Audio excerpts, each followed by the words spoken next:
Welcome back, everybody. Really excited that you joined us today. We've got a really fun show for you today. Like a lot of you, normally right now we'd be preparing for our tour and our festival season. But given the current set of circumstances, today is going to be the next best thing, and that's looking at some really amazing festival photography. So our guests today are two of the best in the industry, and they've got the daunting task of capturing these amazing FX and pyro photos amidst tens of thousands of screaming fans.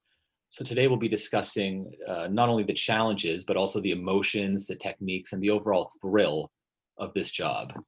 So please join me in welcoming Chris Pierce, better known as Piercy, and Doug Van Sant from Alive Coverage. Welcome, Doug. Welcome, Piercy. Thank you so much for being here with us today. Cheers, Jeff. Thank you. Excited to be here. Awesome, Doug. You both know we're huge fans of your work already, so we're thrilled to have you with us today and do a deeper dive into some of your photos. Also with us, Rocco. You've worked with these guys for years, so excited to have your perspective as well, and glad you can join us. So thank you, Rocco. Oh, it's great to be here. When you mentioned that we were going to do this one, I was like stoked. I was like, this is a really good idea, and I'm really happy to be here because we've all grinded the festival touring scene together in different ways, and Doug and I go back years, and it's like always just seeing each other on the road and seeing each other at a bunch of shows. So it's good to connect everybody and talk through some cool work that these guys do. Awesome. And so we want to keep this as interactive as possible, like always. So please feel free to write any questions you have in the comment section below, and we'll try to answer as many as we possibly can. We chose 5 or 6 photos out of the thousands of amazing, incredible photos these two have to kind of do a deeper dive in. And so now let's start maybe by just, if you would, Doug, give us a little bit of your story and your background and kind of what drew you into photography. Well, man, that's a lot. I come from a journalism background, and I started out actually working in TV, working in sports, and shooting video and producing and all sorts of things. So I've always been kind of a visual person. And somewhere along the lines, when I was working with newspapers and TV stations, I started realizing there was kind of an empty market for actually talking about nightlife. So I started to write about it, and I had a real tiny little camera about this big that I started taking with me to the nightclubs. And I was terrible at it, but I was really challenged because I wanted to try to translate what I was seeing and the emotions I was feeling with the music and sorts of things into the photos. And but I couldn't because I was terrible. But it challenged me, and then I continued with it. And I moved to California. I continued to do it there. I actually took a photography class, black and white film class, when I was there in California. And then when I finally moved to the DC area, I got connected with some local promoters known as Glow, and they pretty much opened the doors for me to come into their nightclubs and actually start photographing shows. And I think it was in 2010, the Glow promoters, they mentioned something about Electric Zoo, and I went to Electric Zoo because of them and representing them, and I got a great photo of Afrojack. And to be honest with you, I look back and it's kind of funny because I didn't have any access except for a press pass, but that pretty much set the stage. I saw the productions, I saw these artists, and I said, this is kind of what I want to do. So as I say, the rest is history from there. Yeah, that's great. And I forgot to ask you both, where's everyone calling in from today? Doug, where are you? I'm actually in Northern Virginia, Woodbridge, Virginia. And Piercy? I'm down in Austin, Texas. Got the old cowboy hat here. There we go. Two Texas guys on this phone. I'm in Dallas. 2 Texas guys on the call. So Piercy, tell us a little bit about your background and kind of what drew you to this space as well. Yeah, thanks, Jeff. So I'm originally from England. I moved to New York City back in 2009, and I was previously an event planner. So I kind of took the love of photography and mixed it together with the event planning. And I kind of already had an eye for what I wanted to see from photographers' event pictures. So I grabbed the camera, started shooting in Brooklyn, and managed to grab a few jobs with Red Bull at some of their awesome events, some b-boy events. I was also doing some fashion stuff at the time, a lot of New York Fashion Week, which was pretty interesting. Right. And kind of build it from there. My love of music has driven me into this kind of field of event photography. And when I was in New York City, that is actually when I met Doug. And we were both shooting over at Governor's Island. I don't know if any of you guys have been there before. Was it Electric Zoo? We have shot Electric Zoo many times. Yeah, when you guys met, is that where you met at Electric? Oh, that's Randall's Island. Yeah, that's the other island. Right. But yeah, that's how we met, and then we continued to shoot from there, and we've been friends for a good 7 years now.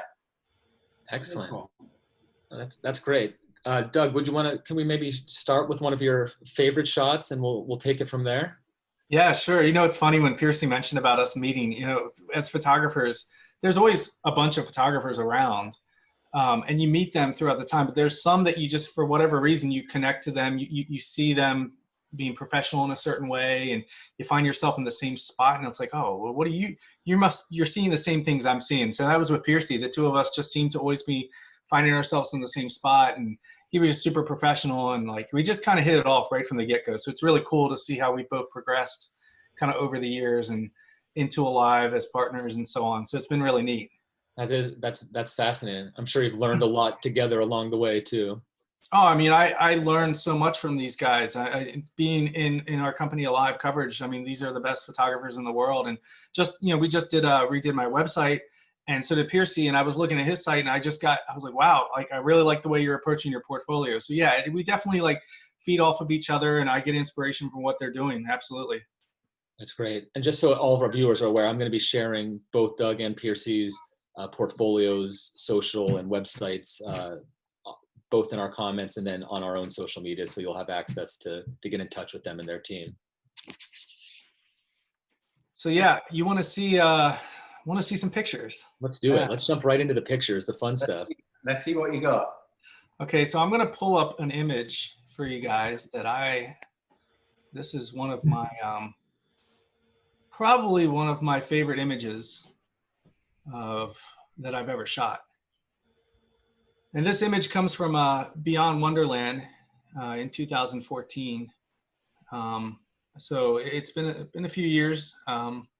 But yeah, I mean, just when I look at this shot, it doesn't matter how old it is, it's still one of my favorite images.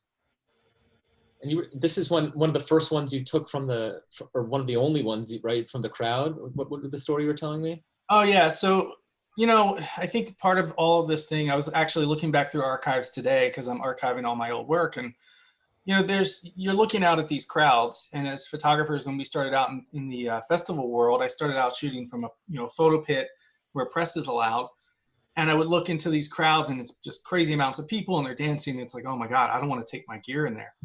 In 2014, at this festival, this was towards the end, I think, of day one. It was Cascade. Maybe it was day two. I don't really recall. I just know Cascade was performing.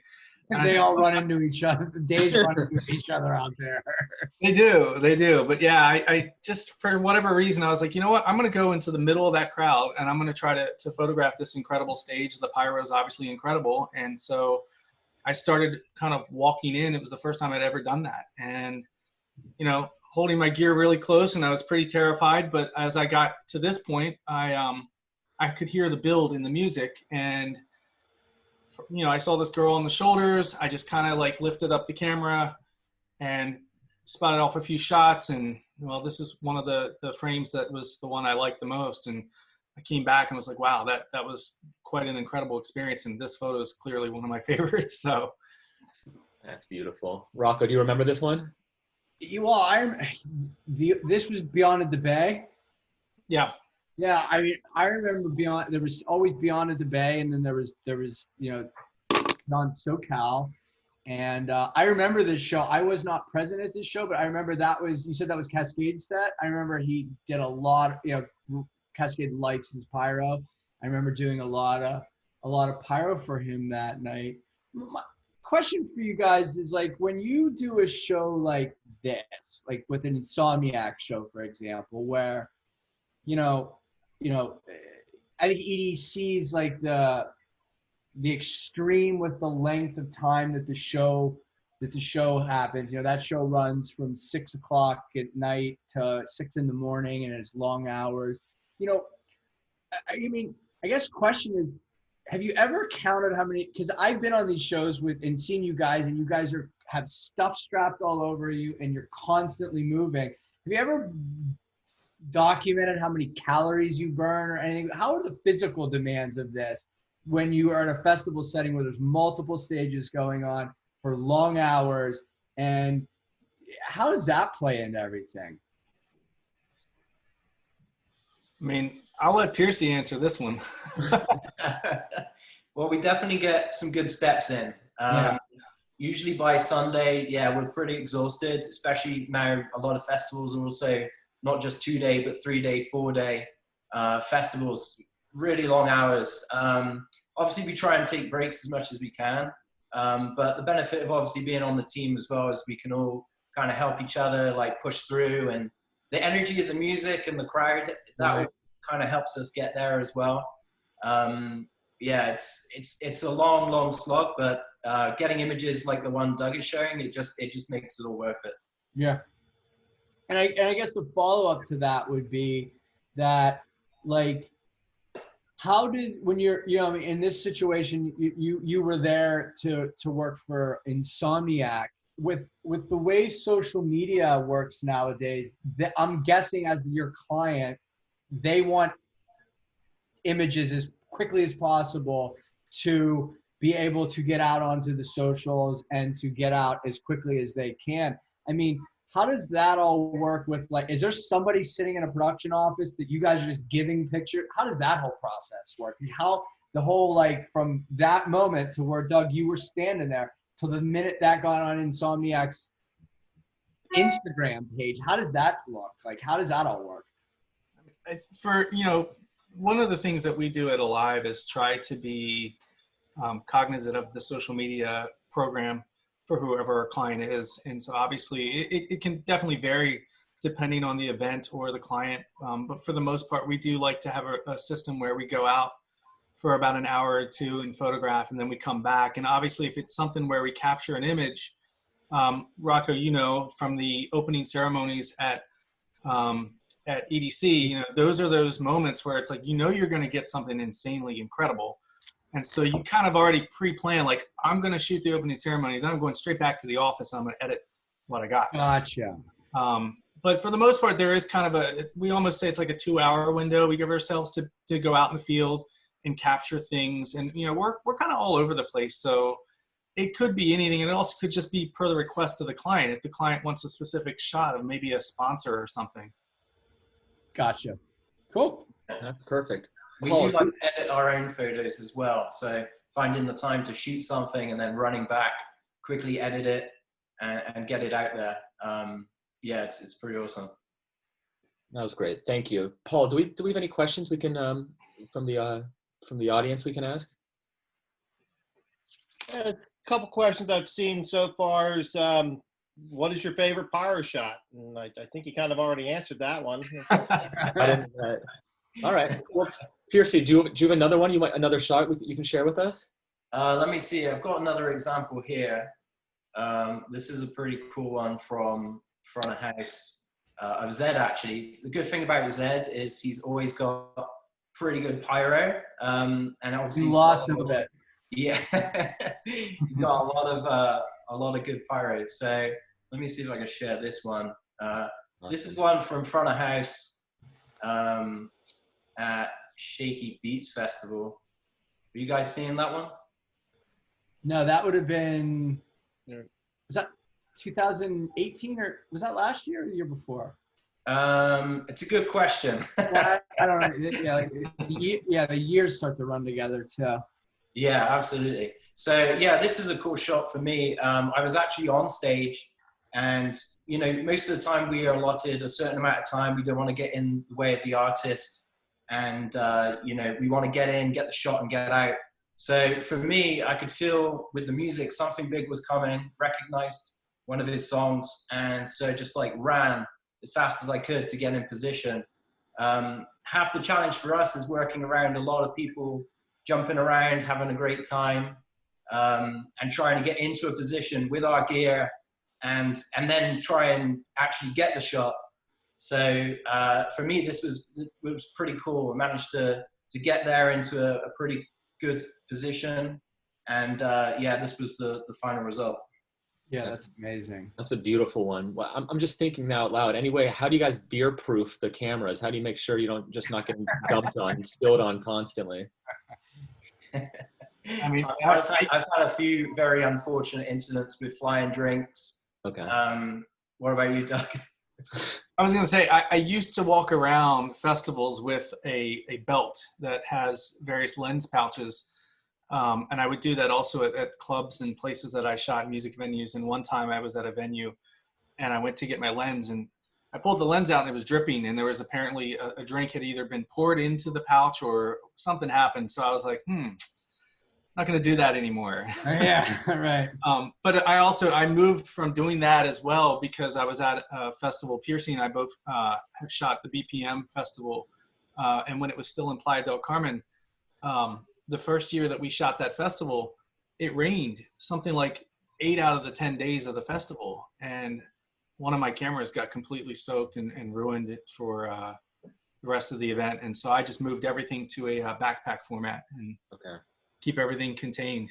That makes sense. Yeah, that's an expensive lesson, I'm sure, to learn. So, but I also don't go into those crowds with my backpack for the most part because people don't like it when you're coming through with a giant backpack. So I'll probably always go to the office, drop my gear, drop everything except for the camera and lens that I need. And I go into the crowd as light as possible. Awesome. Paul, anything coming in from the audience, or should we jump into another cool shot here? You're on mute, Paul. Sorry. Sorry about that. A couple questions here. Yep. One, what is your favorite lens do you use? Just generally speaking, what's your favorite lens to use? I'm not making the questions up. I'm just asking them. I personally love the 7200. It offers a really long range and you can capture really intimate moments. Also, if you go far enough away from the stage, you can catch some pretty cool stage pyro shots as well. Cool. Yeah. To that question, like, do you nowadays with technology and so forth, you probably have a lot of options with like equipment and lenses and so forth. How do you, I'm sure on some level you have to say, you could find yourself into you could be trying to change things so much that you lose you're too busy diddling with lenses as opposed to taking pictures. How much discipline do you have to put into that to just say, this is what I'm doing, this is what I'm going to go with, and I'm just going to go with it and run and see how things turn out, as opposed to like saying, just overthinking the thing and then end up missing a great moment as a result. I mean, I think you have to just, at least from my perspective, I only carry one camera with me at a time. I used to carry the two. Like I said, back in the day, I would have two cameras strapped to me and all my lenses. But it was all about trying to be a little bit more light on my feet, being able to move quicker. And you just have to sometimes accept that you're not going to get certain things. Like if I have a wide angle lens on and I'm shooting the stage and just focused on the pyro or the production, and I see somebody really raging in the crowd, well, I'm just not going to be able to get that right away. You just have to live with it, right? And just understand that. Yep. But that's the other advantage of being on a team like Alive. There's always someone who's probably got the right lens. And right. For, Piercy's, we were talking earlier about Post Malone and how we photograph Post Malone and how there's fire and there's restrictions and certain things. But when you start to see all the images come in, you see photos from so many different angles and so many different lens types that you're like, wow, you know what? I didn't need to have the 70-200 lens on. Gotcha.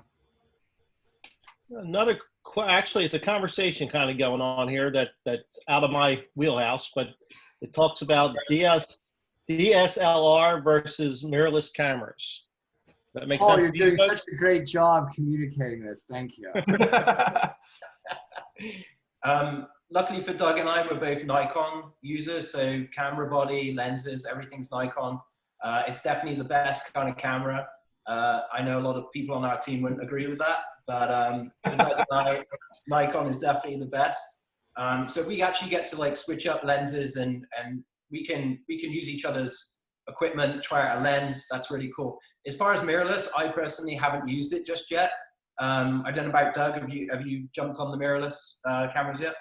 You know, Nikon sent me the Z7, and I played with it when I was in Tulum last year, and I like it. I see the camera almost being very similar to my D850.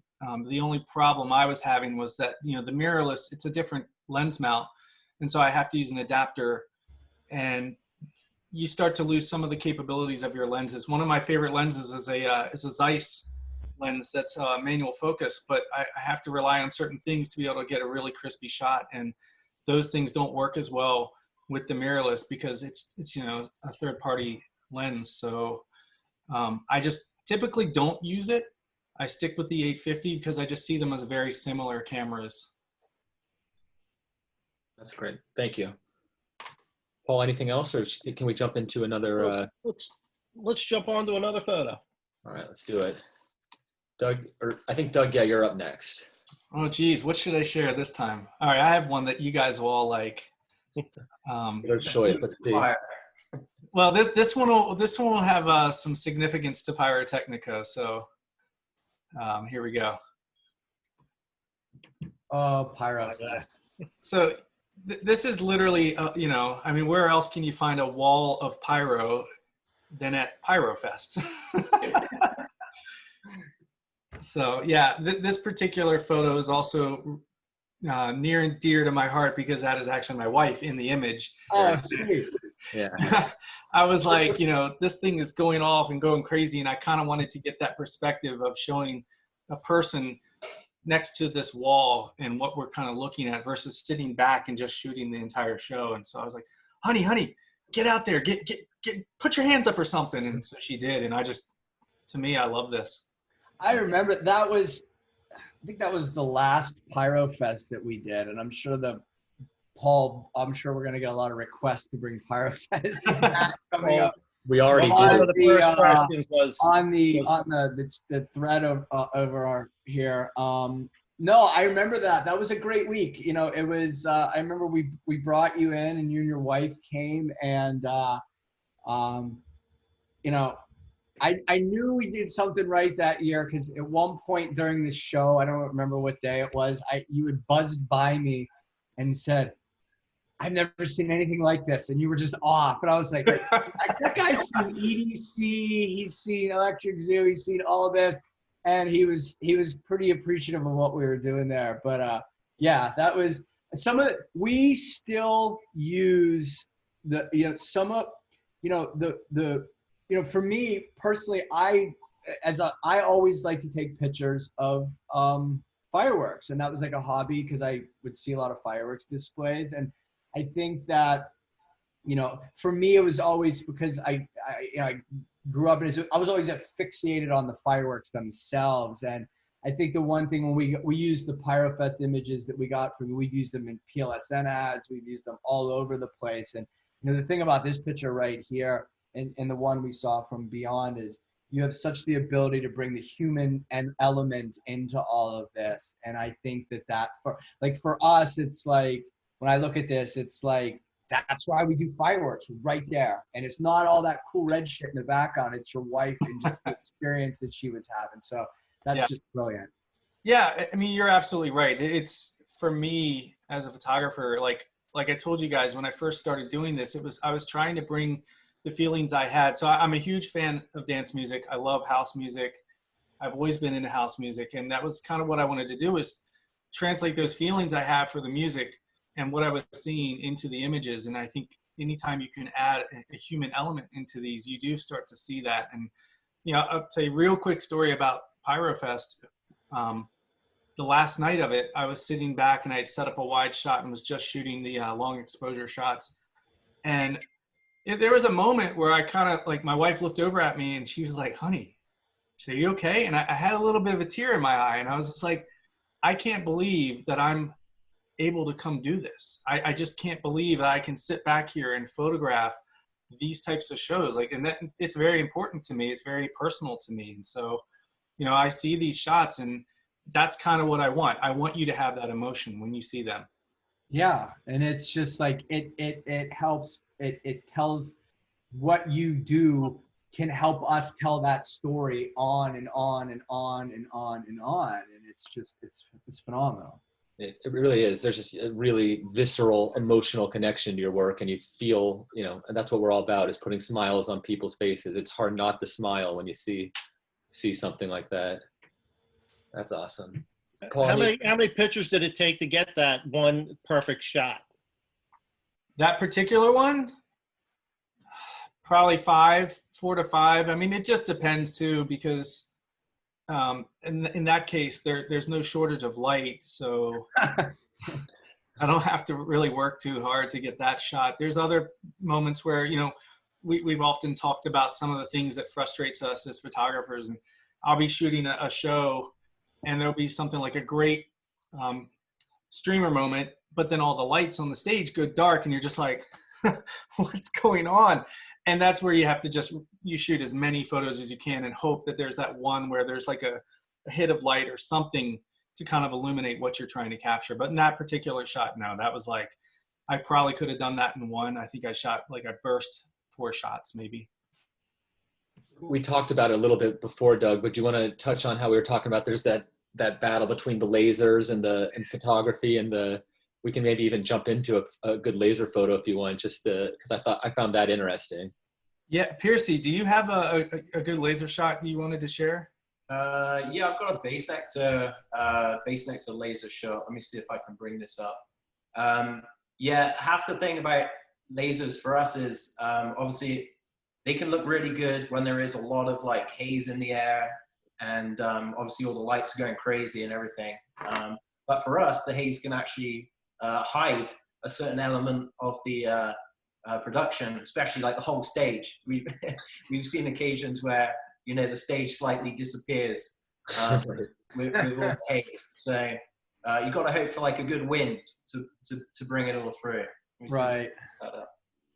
Yeah, I mean, when we shoot some of these shows like at EDC, we usually set up a lift directly behind front of house. And like I said, we totally understand, we totally get it that there's a need for some type of haze, but at the same time, when you're standing there at front of house and the cloud from the hazer is literally coming straight up to you.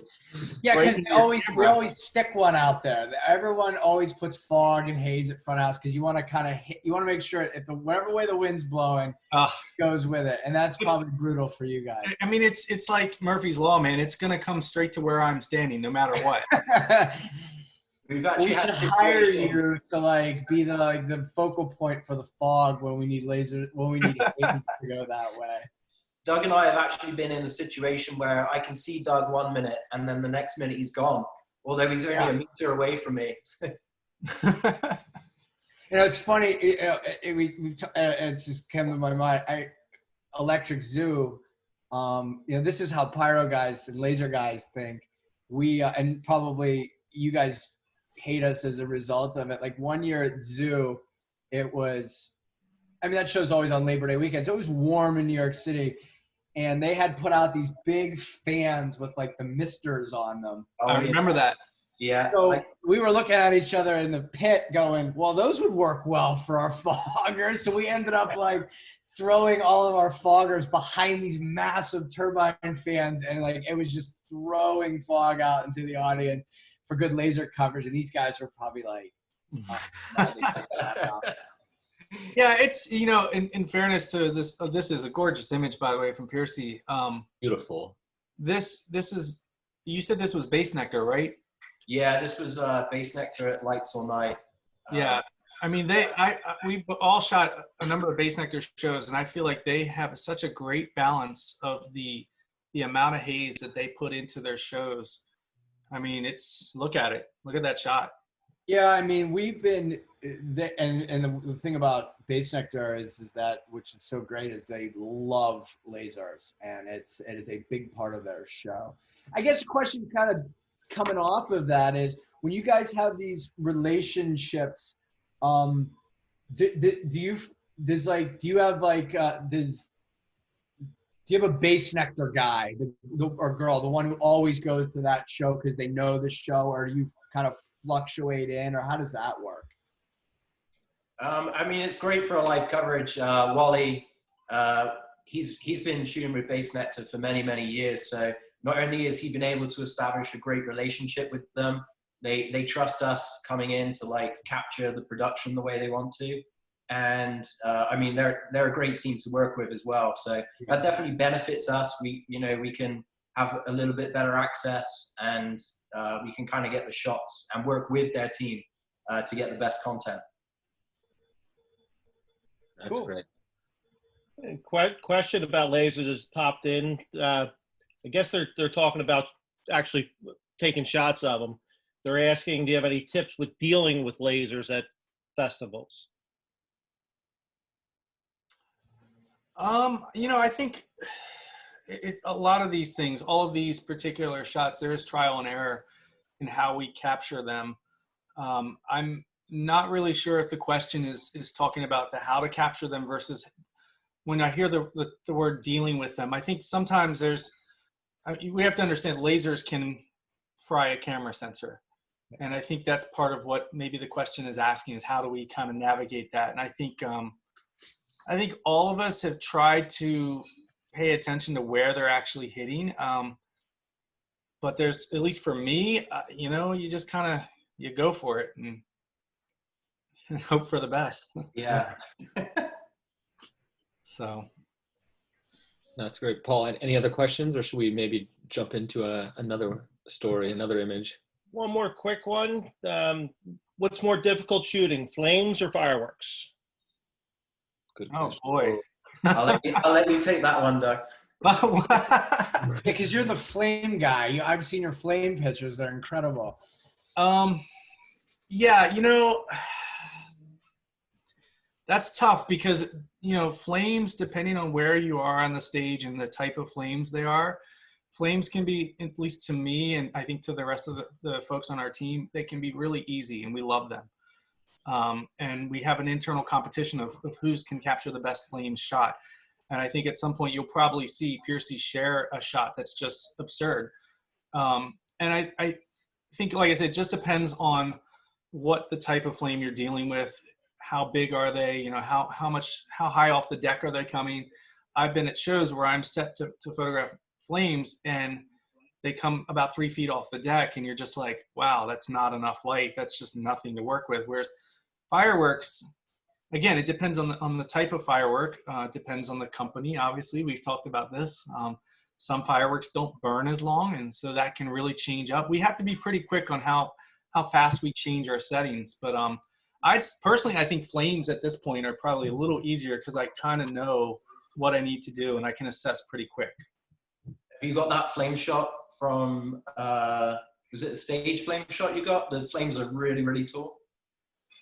I don't have a flame shot pulled up, but yeah, I mean, we were at EDC Mexico one year, and they had flames that were something like 30 meters or some absurd thing. And I just like, even the tour managers, it was during Marcus Schultz, and one of my good friends was his name's Logan. He was shooting, or he was cueing the pyro, and he was having so much fun because the flames were so high off the stage.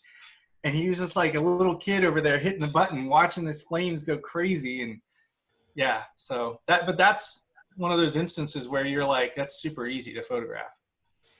Do you want to tell one of your stories where you, not to get Paul too nervous, but where you got a little close to the line of fire, so to speak? Either Piercy or Doug? I had a pretty close call. There was a lot of production going on, a lot of special effects, and it was great. I mean, every photographer wanted to be there shooting it. It's for a really, well-known artist. And there was a particular occasion where I was under the impression all the rockets on the stage had gone off. and usually the rockets are coming from like the front of the artist, and that's one of our favorite shots to get. But on this occasion, I wasn't aware there was some other rockets a little further back.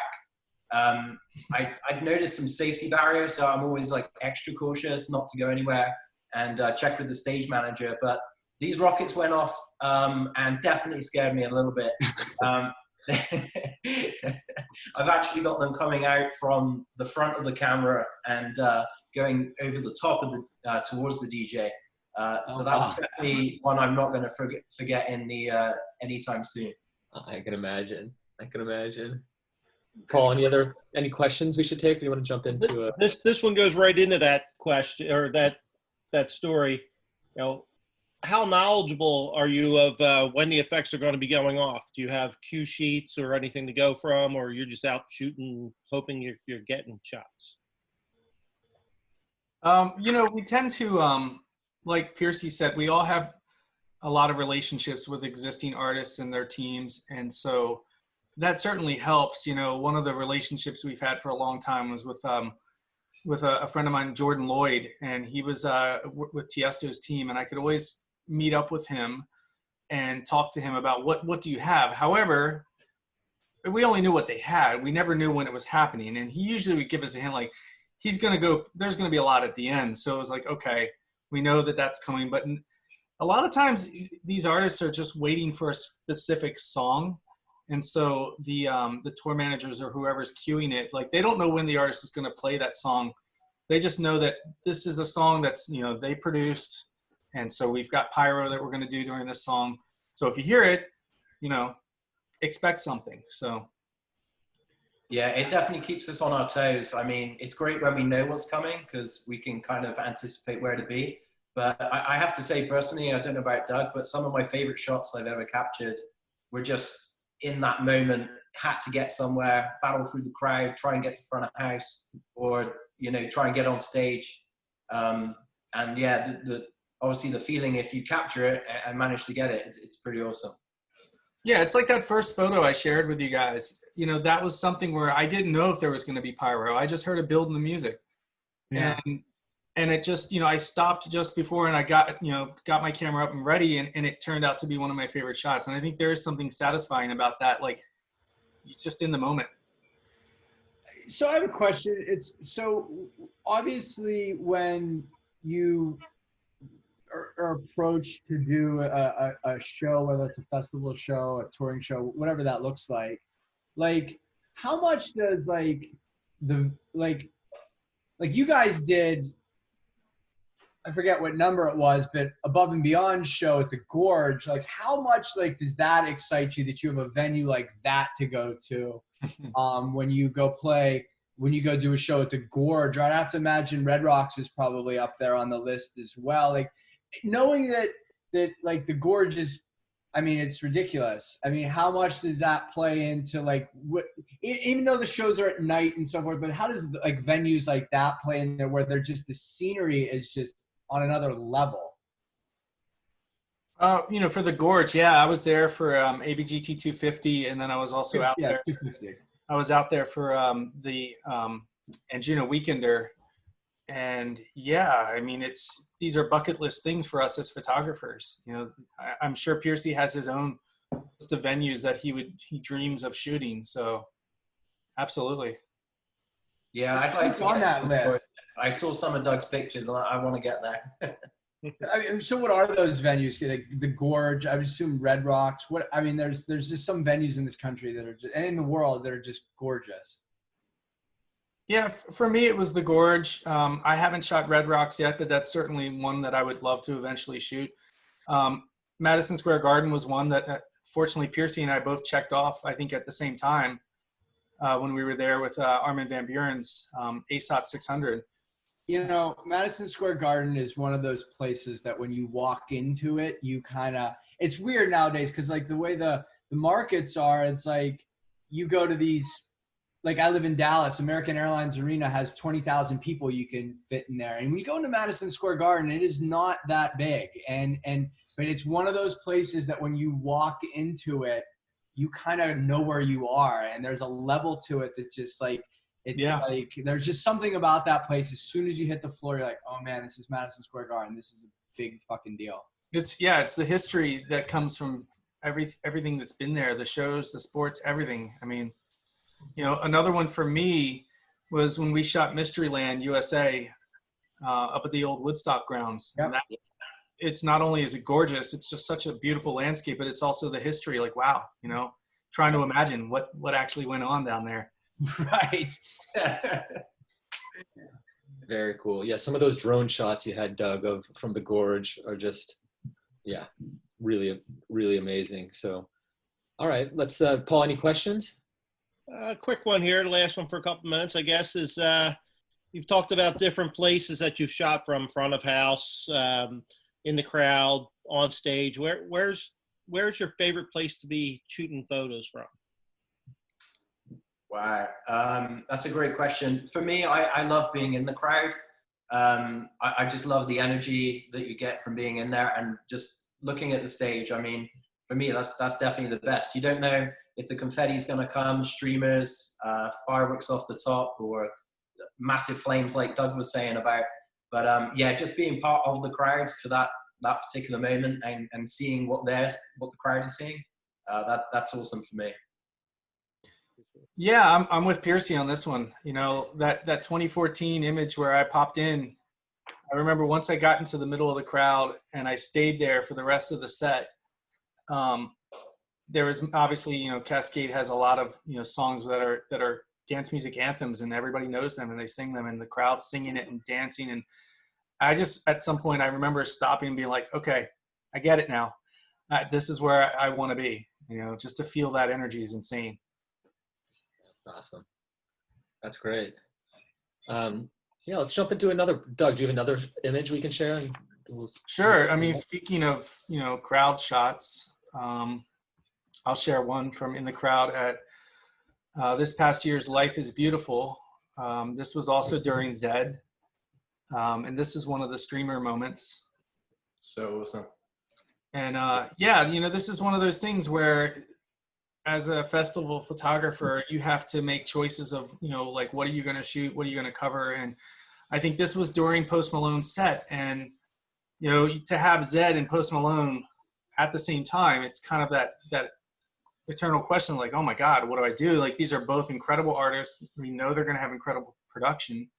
But I was assigned to this stage and I knew Zed was going to have some good stuff going on. And we have a relationship with his team and other people who work with him. So it was like, I kind of knew that there was going to be things coming. So those guys just bring it on every show. I mean, that DJ booth was just so good. And we did that tour for them last year. And I remember seeing the show. I saw it here in Dallas, and it was just, those guys just bring their production to another level all the time, and they're just a joy to work with, and it shows when you go watch one of those shows.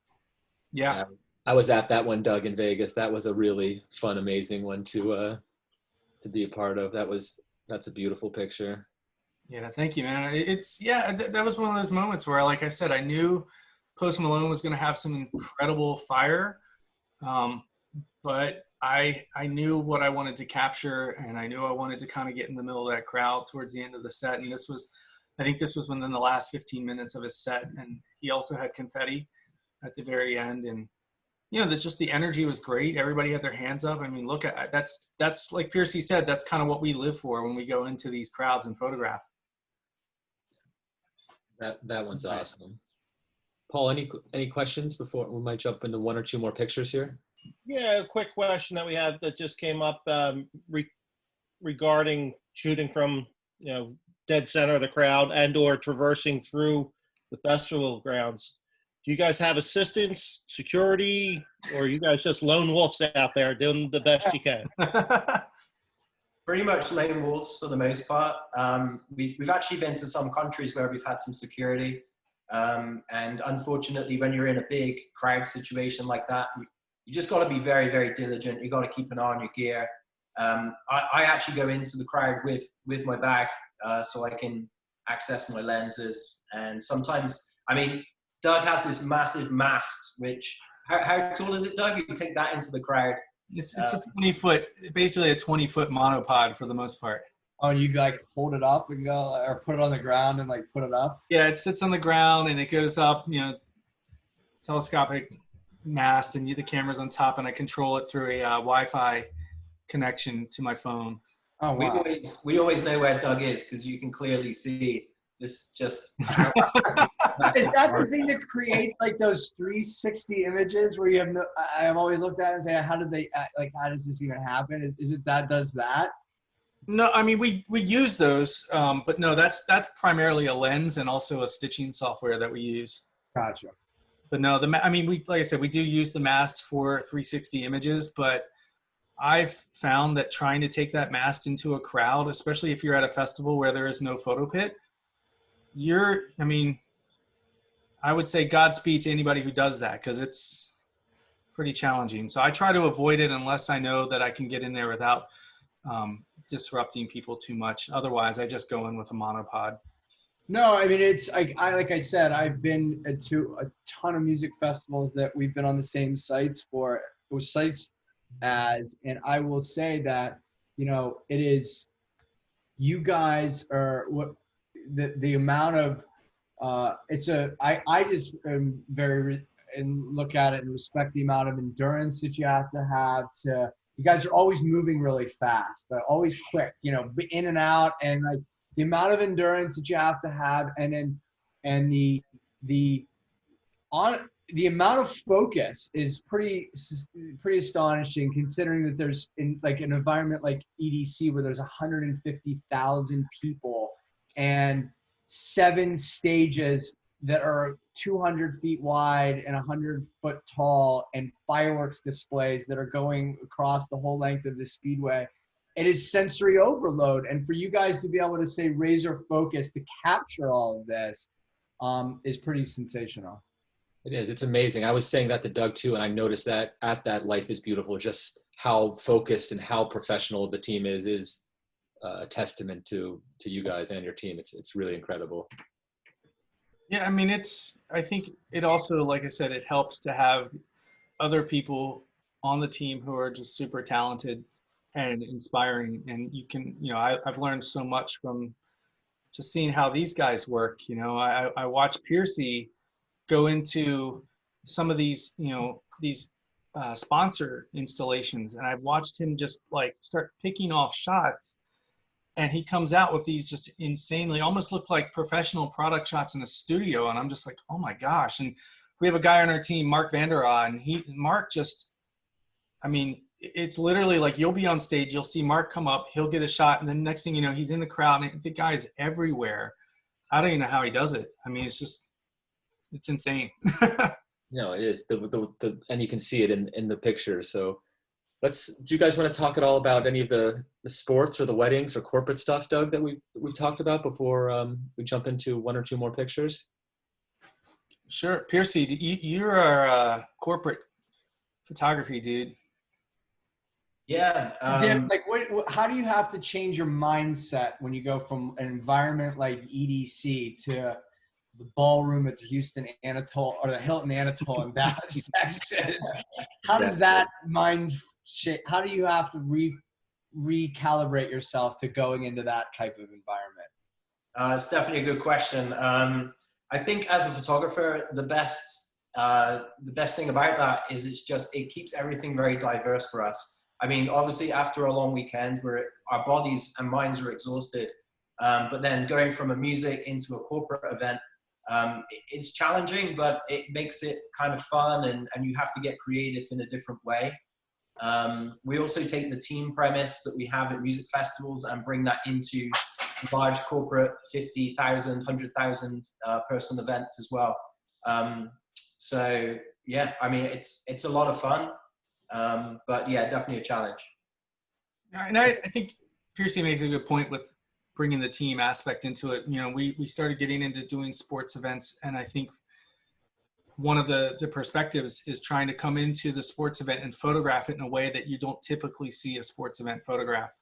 It's very common that there's all the photographers shooting the athletes and the action on the field, but there's, as you guys know, you guys are in that sports spectrum, there's a lot to see outside of just what's on the playing field. And so for us, we try to come in and, we'll turn our cameras on the field as well, but we also try to get the fans and the reactions, and then in some cases the pyro, and like we were at the Final Four, and there's streamers and confetti and things like that. So we do try to capture like the comprehensive experience. Yeah, we were actually just at the Super Bowl with a live coverage, which was fantastic. I mean, I've always seen that kind of event and imagined it, but being there and capturing it was fantastic, from the crowd to the pyro. But then also you have all the parties before, all the what's it you guys call it over here when you're in the parking? Tailgating. Tailgating, yeah. So I actually got to witness my first like tailgating as well. Oh, nice. Yeah, just like so much going on. But yeah, a lot of fun to capture. Awesome. Nice. Witness your first tailgating or partake? Don't answer that. You're working. It was actually my first American football game that I've ever been to. So yeah, it was pretty special. A pretty good game to be your first game. Yeah, Super Bowl, first one. Not bad at all. Yeah, it was good fun. Paul, any questions before we jump into maybe one more photo to share? We have a couple photographers out there that want to pick your brains a little bit. So they want to know basically some tricks of the trade. They've tried to shoot fireworks and flames at no avail, and they wanted to know if you could offer some settings that you may lead them in the right direction. Without giving too much up, we know that. I mean, I would say it's just, for me personally, as a photographer, it's been practice. Like everything is slightly different. If you're shooting a stage that's really bright, you might be shooting it differently. If it was like a techno stage where you might be trying to shoot lasers, which is completely different settings. And then going back to the flames, you want to be shooting those flames pretty fast. So you get the real kind of like oranges and yellow texture, instead of just bright white overexposed flames. So practice makes perfect. I mean, that's what I'd look for. What about you, Doug? Yeah, I think trying to go outside of what you would assume is your standard setting, when you're, depending on your front of house or you're in the crowd or wherever it might be, and you've got a setting for the stage, and then the pyro happens and maybe you're not happy with the shot, try to go to an extreme, go a lot slower, shoot it a lot slower or shoot it faster, like Piercy said, for fire. Try something different, because that's how you figure out, like, okay, I can get this if I slow my shutter down in a way that I couldn't. And if you also notice sometimes in like I said, the image that I shared, the first image I shared, there's definitely some motion blur in there. I don't mind that, because I think really for me, it's what am I trying to capture here? And if there's one arm in a sea of people that's a little bit blurry because they were raging, no big deal, as long as the stage is in focus and the pyro is exposed properly. So yeah, try to, like I said, go to more of an extreme setting, try something different. That's great. Paul, any other questions, or can we maybe? Yeah, let's jump into another photo and make sure we get all the good stuff shown. Doug, why don't we maybe do the Cherry Fest? Should we jump into that one? Yeah, but let's make sure we have some time for Piercy to pull up his flame shot, because that's. Oh, which one? Yeah, the post. The Chainsmoker one. Oh, the Chainsmoker one, yeah. But I'll share you guys a photo from the National Cherry Blossom Festival.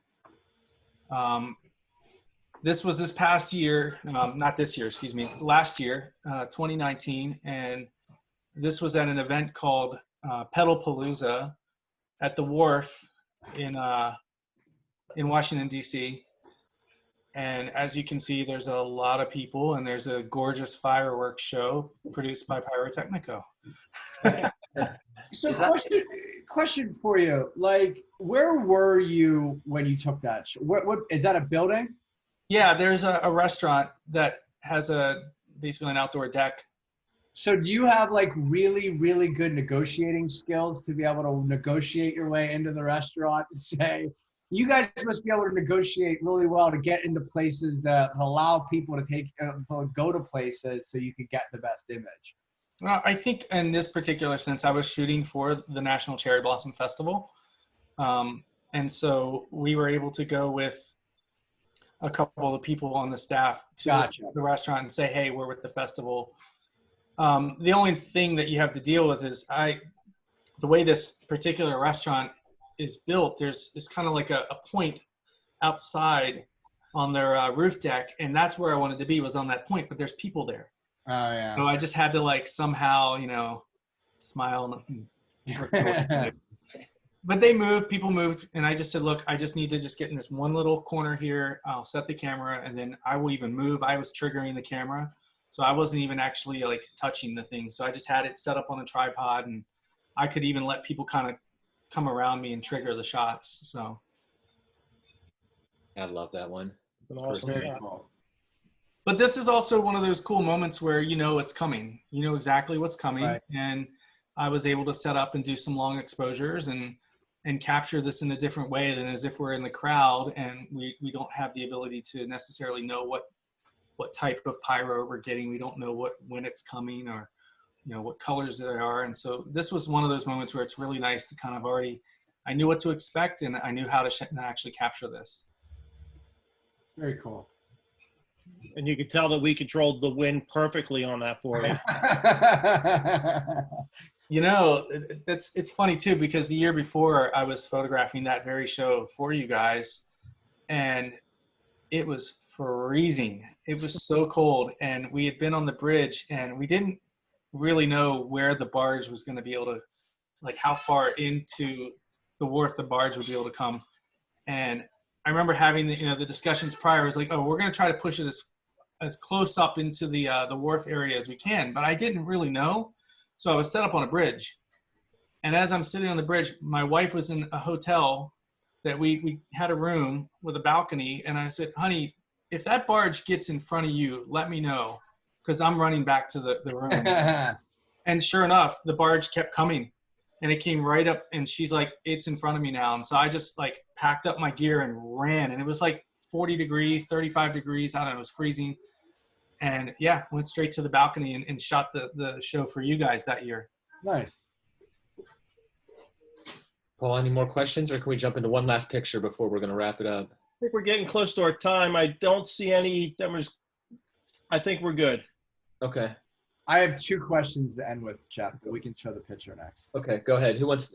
You guys choose one last picture, and then we'll kind of wrap it up. I've got a flame shot, which was relevant to our last conversation. This was actually a surprise because this was shot at Ultra, and the Chainsmokers were performing. We didn't know too much about what the surprise element would be, but this was actually behind the audience. So they had some dramatic music. Everyone was looking towards the stage as you would expect. And then out of nowhere, this happened behind, on top of front of house. So yeah, I mean, that was a spectacle, just flames going off, going crazy. Luckily, I had my zoom lens, so I was able to try and get a shot like this. Definitely wasn't expecting for fire. That usually doesn't happen at the beginning of an act like this.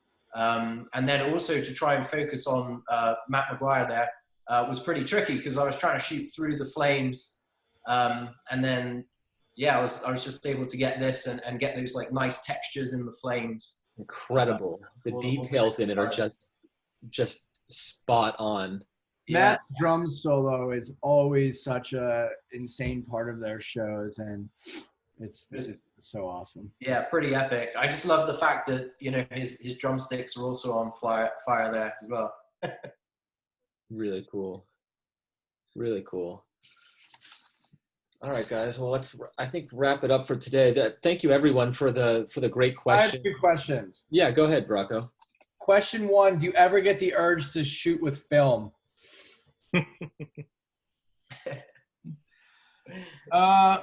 I don't typically. Like I said, the only photography class I ever took was a black and white film photography class, and it was pretty cool. And we developed everything, and I just was like, you know what? I like technology. Yeah, there's not a right answer. I mean, I'm glad I learned it. I really am glad, and I think who knows? Maybe one day I might have an enlarger in my house. I don't know, but right now not so much. Okay. And my last question is, in the spirit of the Pyrotecnico webinar, we came on last week and talked about the biggest shows that we have ever fucked up in our lives. You guys have to carry the tradition and talk about the biggest shot you've ever fucked up in your life. God. I like that. Yeah, I like that a lot. We didn't. Yeah, go ahead, Doug or Piercy. Who wants to start with that one? Who wants to give one up? You just bombed on one. I mean, I definitely remember one. It was the first time shooting Post Malone. I had no idea about his production, what was going to happen, and yeah, just was not expecting for super bright lights, fireworks going off, flames and everything.